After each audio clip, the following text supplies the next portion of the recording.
যে এই রমজানুল মুবারকের মধ্যে আল্লাহ রাব্বুল আলামিন আমাদেরকে 30টি রমজান দিয়েছেন।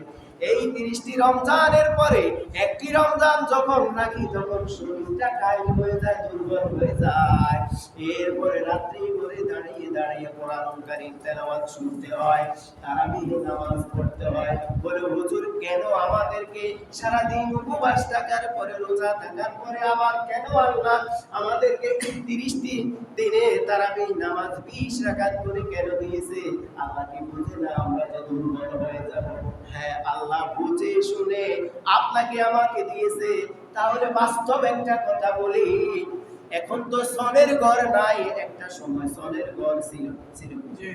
একটা সময় সনের ঘর ছিল, তখন কাতার ঘর ছিল, রাতার ঘর ছিল একটা সময়। এখন আল্লাহ আলহামদুলিল্লাহ আপনাদের আল্লাহর রহমতে নবীজির উসিলা আপনাদের শ্রমের কারণে আল্লাহ পাক আমাদেরকে শান্তিতে আরামে রাখতেছে, বলি আলহামদুলিল্লাহ।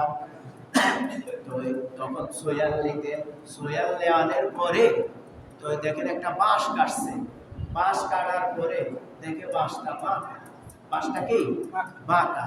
তো সোয়াল বলছে খেরের নাড়া কুড়ে আসেনি বাড়ির মধ্যে আছে। তো মালিকে আসলে বাঁকা এটা দিতে কোনো কাজে লাগতো না, এই যে লম্বা যেগুলা এগুলা সোজা গুলা দিতে হয়, এটা তো বাঁকা। সোয়ালে আমি অনেক কাজ করবো বলছি, আমরা কোনো চিন্তা করিয়েন না, নাড়া খের কুড়ে আছে কিনা, কয় আছে। তো বাঁশ আনছে, খের কুড়ে আনছে, খের কুড়ে আনি ওই যেখানে বাঁকা ওখানে একটা সেক দিছে, সেক দিয়ে টানি সে বাঁকারে সিধা করছে। খেয়াল আসেনি আপনার? মুরব্বী যারা আছেন, যারা দেখছেন, নাম নেবো আওয়াজ আমরা এরকম ছিল। তো তখন দেখতো পুরা সেক দেওয়ার পরে কিছুটা লাইন হয়েছে, পুরা ক্লিয়ার হয় না।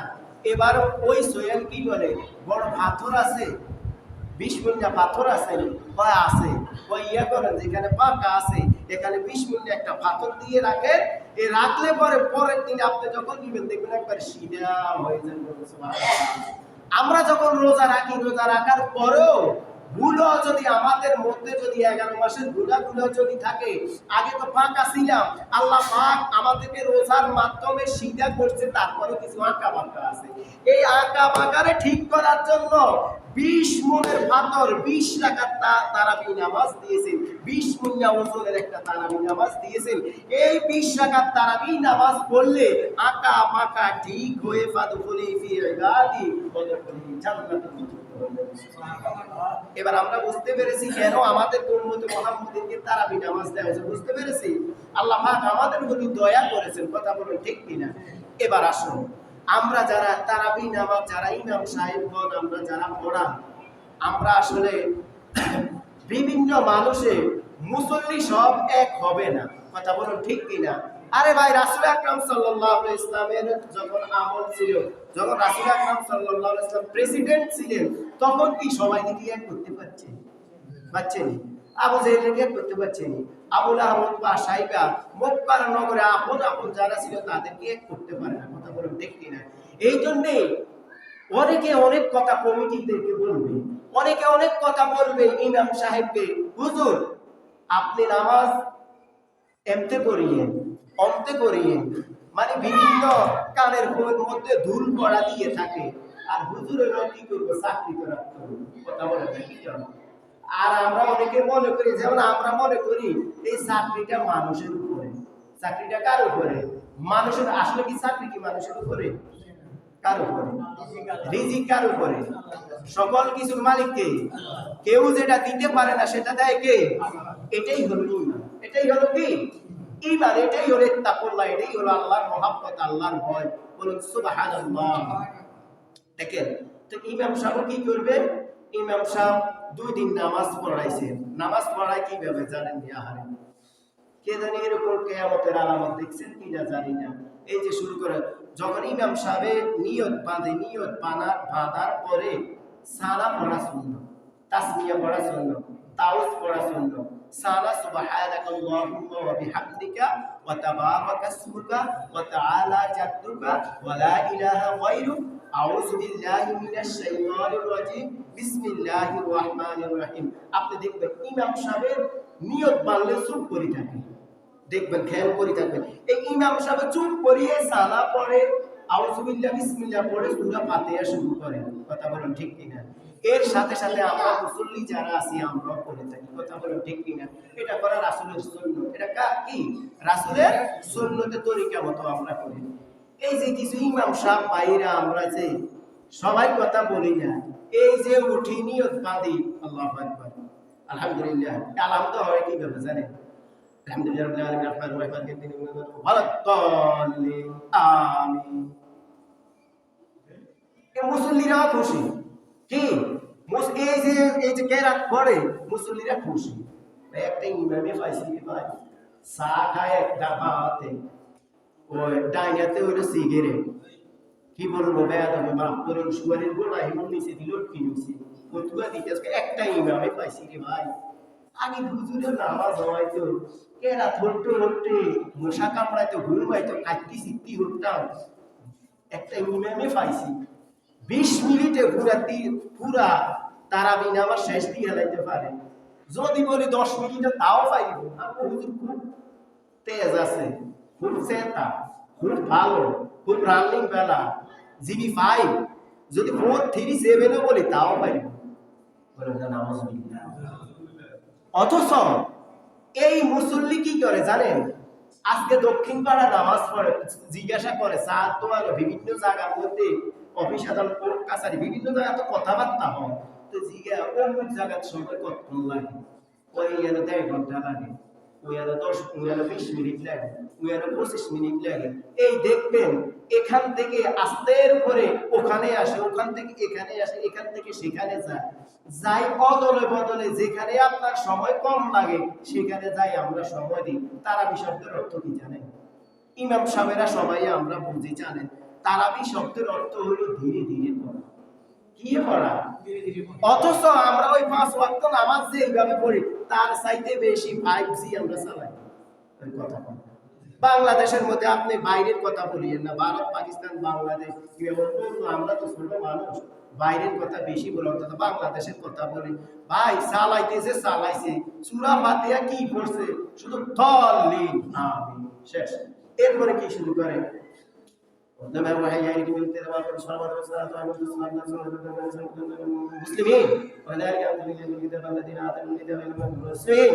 আসলে কিছু বোঝা যায়? আরে ভাই হাফেজে কোরআন না হল আমরা কিচ্ছু জানি না, আমরা তো মানুষ। আমাদের ভিতরে যেন শব্দটা কানের মধ্যে যায়, বুঝার দরকার নেই।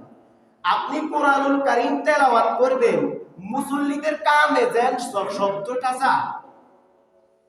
কি বললাম আমি মুসল্লিদের কানে যাইবো কি, আর আমি বললাম কি যাইবোটা কি? আমি কি বললাম? আমি তো নিজেও জানি না। আর এরকম বললে মুসল্লিরা খুশি হয়। কিছু মুসল্লি আছে এরকম হুজুরকে বেশি ভালো জানে। কথা বলে ঠিক কি না? আসলে কিন্তু আল্লাহ কি ইমাম সাহেবরা কি না রে, ইমাম সাহেবরা একটা মুশকিলের মধ্যে আছে, যাদের সব ইমাম তো আর একরকম নয়। কিছু কিছু ইমাম আছে ওই যেমতে যেরকম দরকার ওইভাবে সমাজকে চালানোর জন্য ওইভাবে চলে, আল্লাহ রাসূলের হুকুম রাখে। আমাকে খেয়াল করতে হবে আল্লাহ রাসূলের হুকুম। একজনে জানি এরকম তেলাওয়াত শুরু করছে, তো একজন মানুষে জিজ্ঞাসা আমাদের হুজুরে এত তাড়াতাড়ি তেলাওয়াত করে এই ব্যাপারটা কি?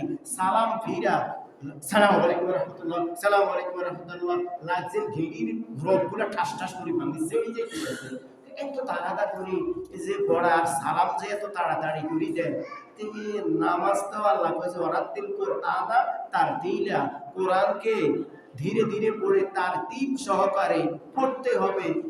আপনার হুজুরদের এত তাড়াতাড়ি করে পড়ে, আপনারা জানেন না হুজুর অনেক ভালো, আমগো হুজুর চলতি হাত আছে। আর আপনারা জানেন না আমগো হুজুর আরব জায়গা তো ইয়ন্তম শারিয়া কারণ নামাজ আমার দুনিয়ারও আমগো হুজুরের তারাবি নামাজ বলে আমরা নামাজ বিল্লাহ। এরকম দুনিয়ার মধ্যে যত তারাবি নামাজ পড়ার একটা জায়গার মধ্যে তারাবি নামাজ যদি মুসল্লিরাই যদি না বুঝে আল্লাহর দরবারে কিভাবে জিনিসটা কবুল হবে? এবার আসুন যে ইমাম সাহেব ভাইরা আমরা নামাজ পড়াই, এই ইমাম সাহেব আমরা যে নামাজ পড়াই, আমরা যে রুকুর মধ্যে যাই, রুকুর মধ্যে যাওয়ার পরে অন্তত কম আজ কম 3 বার তো সুবহানাল্লাহিল আযীম বলতে হবে। কথা বলেন এ বলেন তো সুবহান রাব্বিয়াল আযীম, বলেন সুবহান রাব্বিয়াল আযীম, সুবহান রাব্বিয়াল আযীম। কত সময় লাগছে? ইয়ার ভিতরে তো দুইবার মাথা উঠার নামান শেষ ইমাম সাহেবের, আপনি সুবহানাল্লাহিল আযীম কোরআন দিয়েছি কত অলরেডি দিয়েছি কত অলরেডি দিয়েছি বলেন না নাউযুবিল্লাহ। সব জায়গায় ফাঁকি ঝুঁকি করলে ইমাম সাহেব ভাইদের হাতে পায়ে ধরে বলি, ভাই বাবারা, আমরাও আমার মতো একজন ভাই ইমাম সাহেব, আপনি আল্লাহর রাসূলের হুকুম মোতাবেক নামাজটা করবেন। আল্লাহর রাসূল সবাইকে এক করতে পারে না, আপনি মুসল্লি কেমনে এক করবেন? আরে ভাই, আপনার হাতের আঙুল 4-5টা আঙুল আপনার এক না, আপনি মানুষকে এক কেমনে করবেন? কথা কয় না, রাগ করেননি আমার কথা? তাহলে আপনি আল্লাহ রাসূলের মোতাবেক কে আছে কে থাকবে, কে থাকবে না, কে যাইবে কি, ওটা তো আপনার তাকানোর কোনো দরকার নাই। আপনার দরকার হলে ইত্তাকুল্লাহ, আল্লাহর ভয়, রাসূলের আদর্শ মোতাবেক যেভাবে আমাদেরকে নামাজ পড়ার জন্য বলা হয়েছে, এই ধীরে ধীরে তারাবি শব্দের অর্থ ধীরে ধীরে নামাজ পড়া। আমি যদি মানুষের কথা ধরে যদি নামাজটা পড়ি, তাহলে আমার নামাজটা ঠিক মতো হবে না। আপনারা জানেন না, এই যে পথের সাইডে একটা কাজ করলে একটা আতাই দেন, কেউ বা সিটে হয়েছে, কেউ বা বাঁকা হয়েছে, কেউ বা মোটা হয়েছে, এই নানান রকমের কথা ধরে যদি আপনি এটাও কথা ধরেন, মানুষের কথা আপনি কাজ এটা করতে পারবেন? আপনি আপনার সিদ্ধান্ত মোতাবেক আপনি কাজ করতে হবে। আল্লাহ রাসূলের সিদ্ধান্ত অনুযায়ী ইমাম সাহেবগণ ইক্তাদাই বিহাদাল ইমাম, নামাজটুকু আল্লাহর দরবারে কবুল করাইবেন। কথা বলুন ঠিক কিনা? আল্লাহ পাক আমার ইমাম ভাইদেরকে রহমতে কবুল করে রাসূলের দরবারে বলেন আমিন। এবার আসুন, এই যে সিজদার মধ্যে যাই, সিজদার মধ্যে যাওয়ার পরে সুবহান রাব্বিয়াল আলা বলেন, সুবহান রাব্বিয়াল সুবহান রাব্বিয়াল সুবহান রাব্বিয়াল, তিনবার বলছি যে তিনবার বলতে কতক্ষণ সময় লাগছে? তো কিছু ইমাম ভাইরা জেনে যে এরকম সিজদা করে কোরআন দিয়ে কিনে হয়, অথচ আল্লাহ রাসূল হুজুর আকরাম সাল্লাল্লাহু আলাইহি ওয়াসাল্লাম সব পড়ান মাদ্রাসা সিয়াসিত্তার হাদিস কিতাব কিন্তু পড়ান তিনি। যে রাসূল পাক সাল্লাল্লাহু আলাইহি ওয়াসাল্লাম বলেছেন আখিরি জামানার আমার কিছু উম্মত হবে, তারা নামাজ চুরি করবে। কি চুরি করবে? নামাজ চুরি। সাহাবীরা কয় হুজুর, আলু চুরি, গম চুরি, স্বর্ণ চুরি, রূপা চুরি, গরু চুরি, মুরগা চুরি, এসব এগিনি চুরি শুনছি, নামাজ চুরি জীবনেতে এই ধরনের কিছু শুনি না হুজুর, আপনি এটা কি করেন? অহেরিও, আমি যেটা বলি এটাই কথা। আমার জমানার উম্মত আসবে কিছু, তারা নামাজ চুরি করবে বলতে কেমন জানো?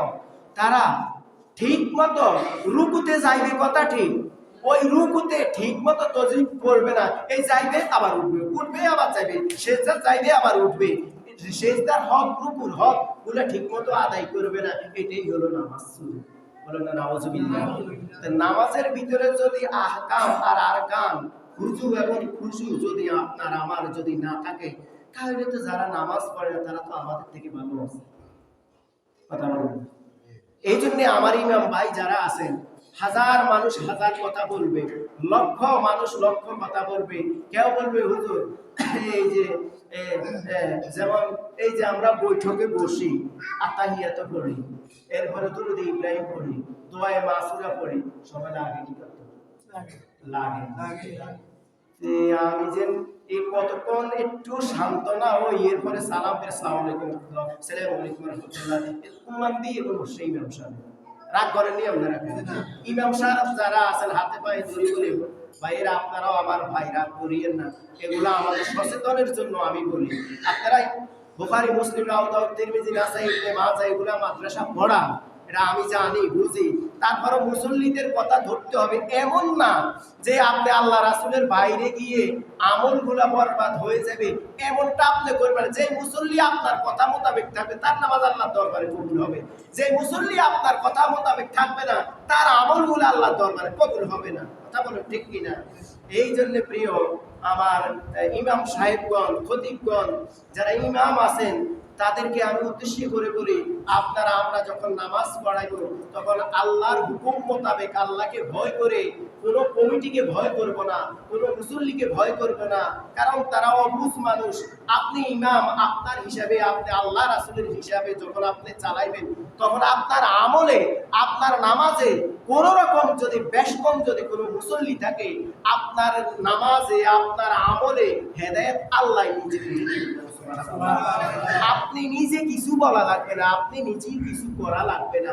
আল্লাহ পাক রব্বুল আলামিন আমাদেরকে সহিহ বুঝ দান করুন, যেইভাবে আমল করার জন্য আল্লাহ বলেছেন, আল্লাহ রাসূল বলেছেন, সেইভাবে আমাদেরকে আমল করার এবং কোরআনের তৌফিক দান করুন। আমিন।